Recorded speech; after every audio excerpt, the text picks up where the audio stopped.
शेख सन्नान ने गुमश्तकीन को खाने के दौरान कहा, गुमश्तकीन भाई, तुम्हारे दोस्त तो तुर्कमान से भाग गए हैं। फिर उसने थेरीसा से कहा, इन्हें मैदान जंग की तफसील सुनाओ।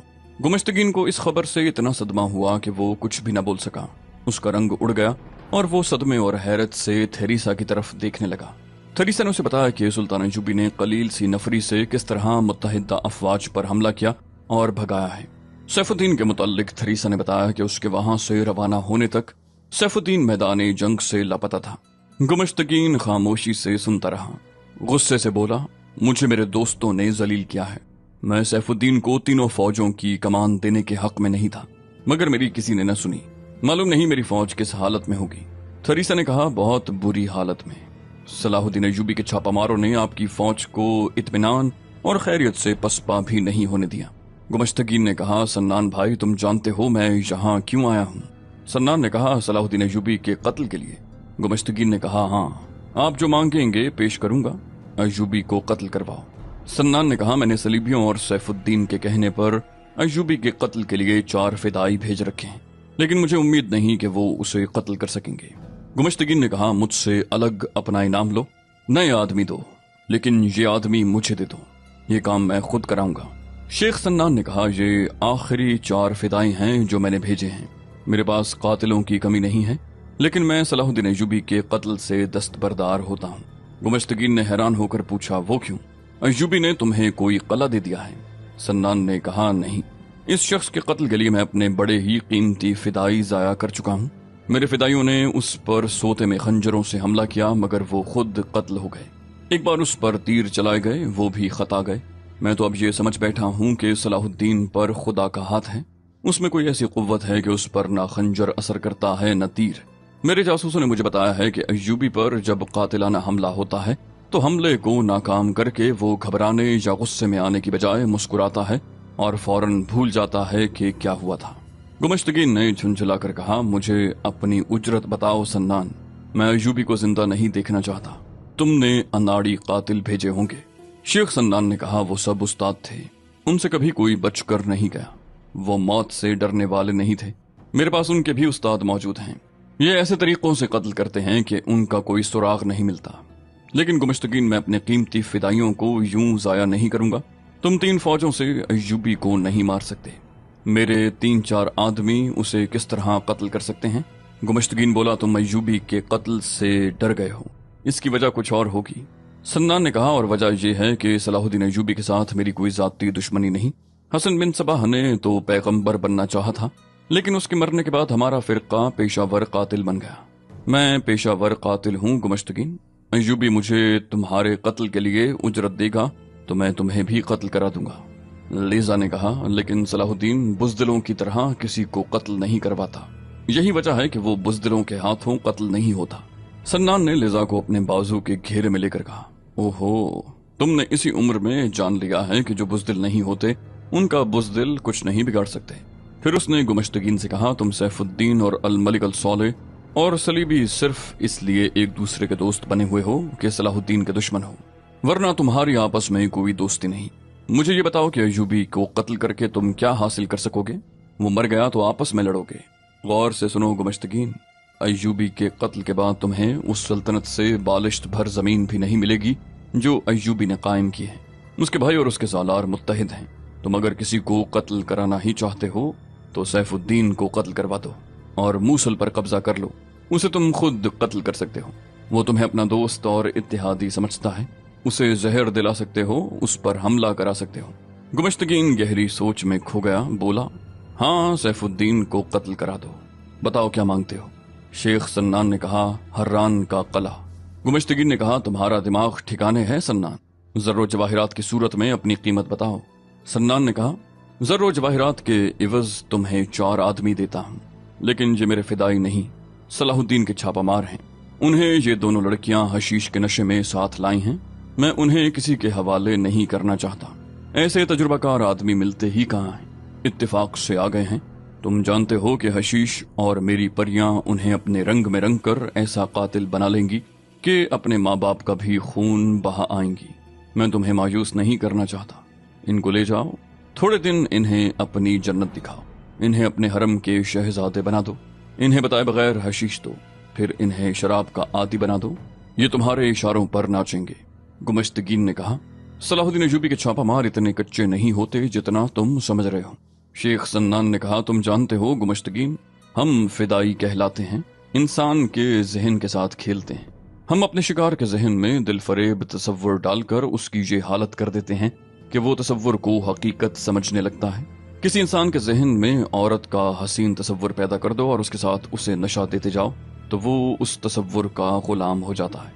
انسان کو عورت کے تصور میں کھوئے رہنے کا عادی بنا دو، پھر تم اس کا کردار اور اس کا ایمان بڑے ہی کم داموں میں خرید سکتے ہو۔ تم ان چاروں کو لے جاؤ، یہ نہ سوچو کہ انہیں تم اپنے مقصد کے لیے استعمال نہیں کر سکو گے۔ سنان نے مسکرا کر کہا، اپنے آپ پر نظر ڈالو، عورت، شراب اور عیش پرستی تمہیں کہاں سے کہاں لے آئی ہے۔ مسلمان ہو کر تم مسلمانوں کے دشمن بنے ہوئے ہو۔ شیخ سنان نے اسے اپنی قیمت بتائی۔ سودا طے ہو گیا کہ گمشتگین الناصر اور اس کے ساتھیوں کو اپنے ساتھ حران لے جائے گا۔ سنان نے اسے بتایا کہ وہ ان چاروں کو قید خانے میں نہ ڈال دے بلکہ انہیں شہزادے بنا کر رکھے۔ گمشتگین نے یہ ہدایات سنی اور یہ کہہ کر چلا گیا کہ 1-2 دنوں میں وہ ان چھاپا ماروں کو لے جائے گا۔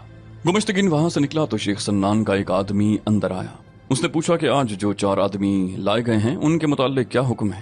سنان نے کہا، حران کا والی گمشتگین آیا ہوا ہے، وہ انہیں ساتھ لے جا رہا ہے، ان کے کھانے اور آرام وغیرہ کا بندوبست کر دو، ہم انہیں نہیں رکھنا چاہتے، انہیں یہ نہ بتانا کہ انہیں کہاں بھیجا جا رہا ہے۔ یہ آدمی چلا گیا، اس نے الناصر اور اس کے ساتھیوں کے لیے کھانا بھجوایا۔ الناصر نے کھانے سے انکار کر دیا، اسے شک تھا کہ کھانے میں حشیش ڈالی گئی ہے۔ بہت ہی مشکل سے اسے یقین دلایا گیا کہ کھانے میں کچھ نہیں ملایا گیا۔ الناصر اور اس کے ساتھی بھوک سے بے حال ہوئے جا رہے تھے۔ اپنے سامنے اتنا اچھا کھانا دیکھ کر انہوں نے کھانے کا خطرہ مول لے لیا۔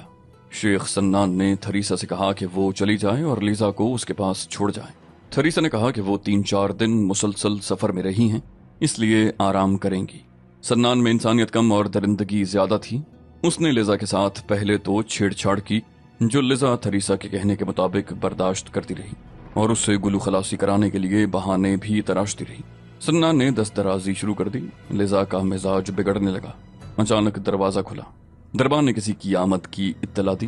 سنان نے غصے سے کہا، اس وقت کوئی اندر نہیں آ سکتا، مگر اندر آنے والے نے اس کے حکم کی پرواہ نہ کی۔ وہ دربان کو ایک طرف کر کے اندر آ گیا۔ وہ ایک صلیبی تھا جو اسی وقت قلعے میں پہنچا تھا۔ سنان اسے جانتا تھا۔ اسے دیکھتے ہی سنان نے اس کا نام لیا اور خوشی کا اظہار کیا، لیکن یہ بھی کہا، تم آرام کرو، صبح ملیں گے۔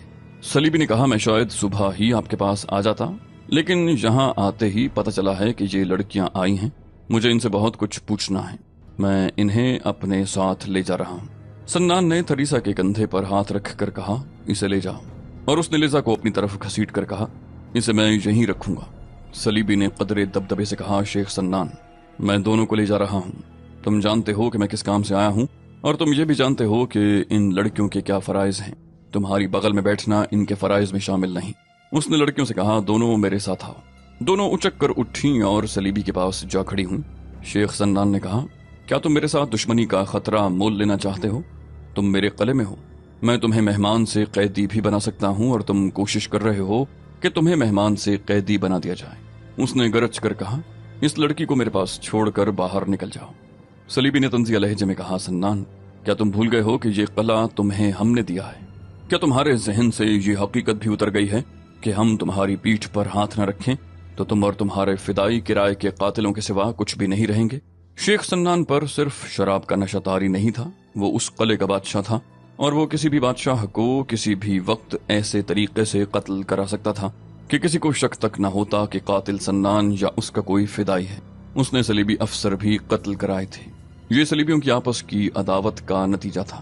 ان کا کوئی جرنیل یا کوئی اور فوجی یا غیر فوجی افسر اپنے کسی حریف افسر کو قتل کرانے کی ضرورت کبھی محسوس کرتا تو اس مقصد کے لیے وہ سنان کی خدمات حاصل کیا کرتا تھا۔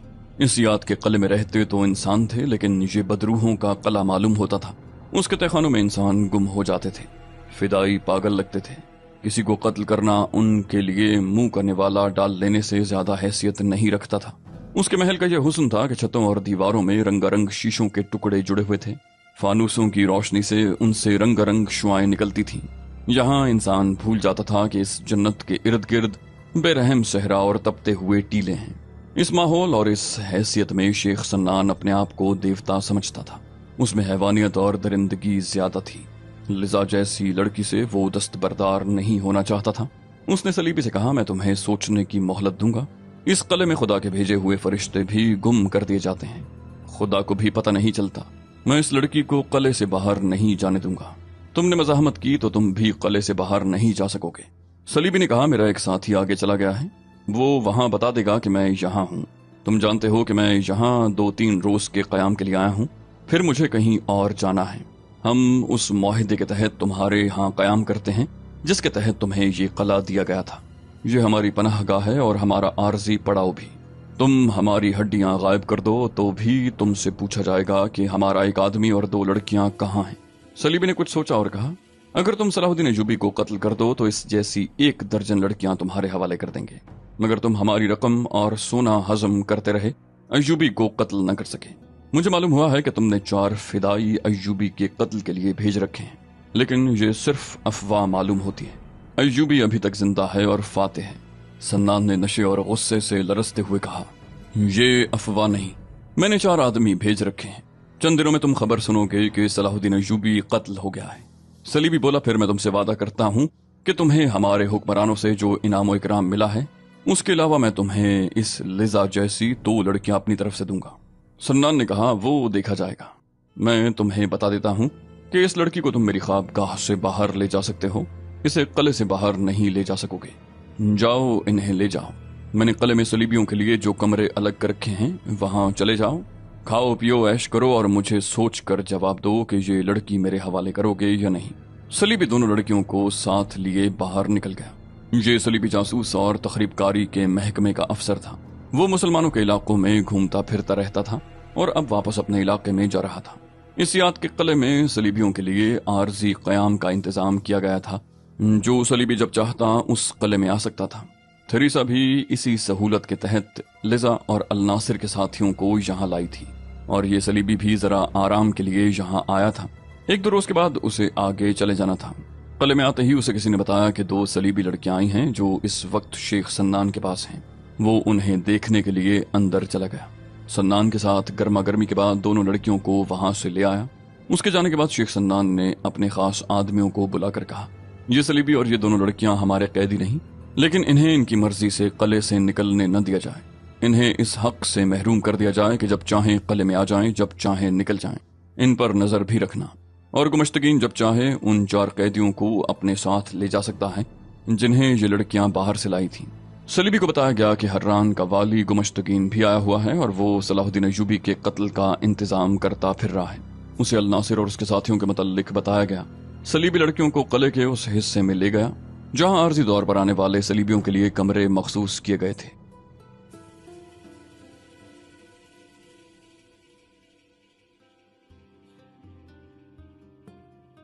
सुल्तान सलाहुद्दीन अय्यूबी ने सैफुद्दीन के सालार मुजफ्फरुद्दीन का हमला जिस तरह पसपा और उसकी फौज को जिस तरह तहस नहस किया था वो पूरी तफसील से सुनाया जा चुका है।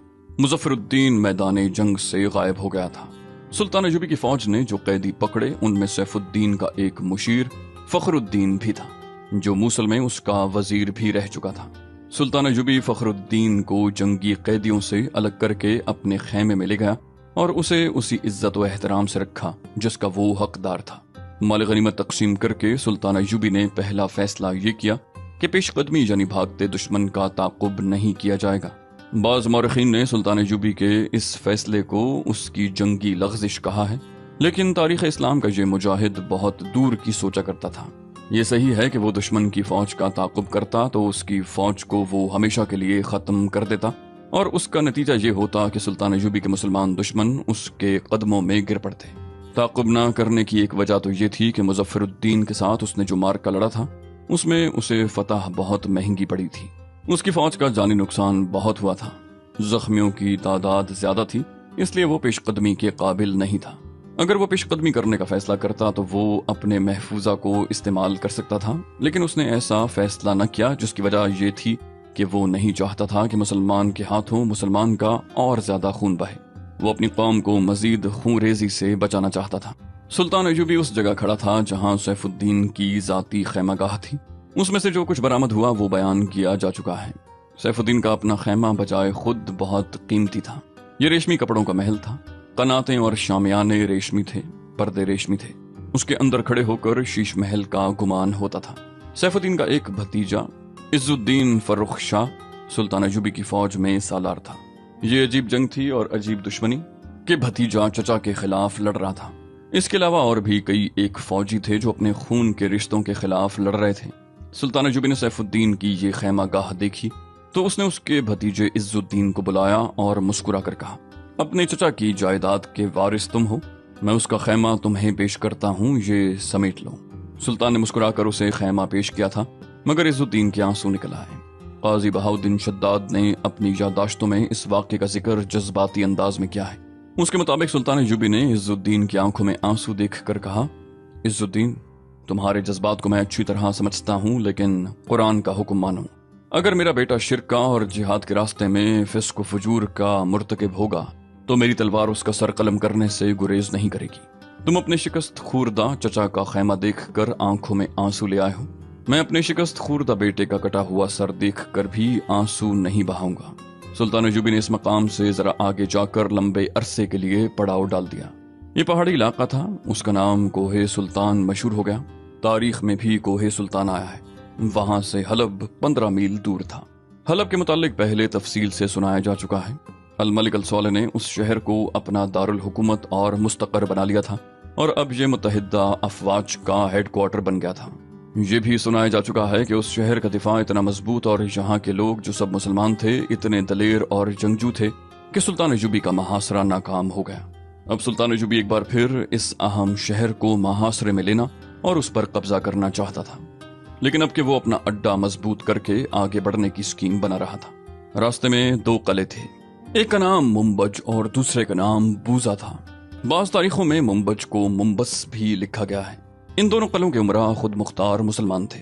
ऐसे कई और कले और कई जागीरें थीं जिन पर मुसलमानों की हुक्मरानी थी।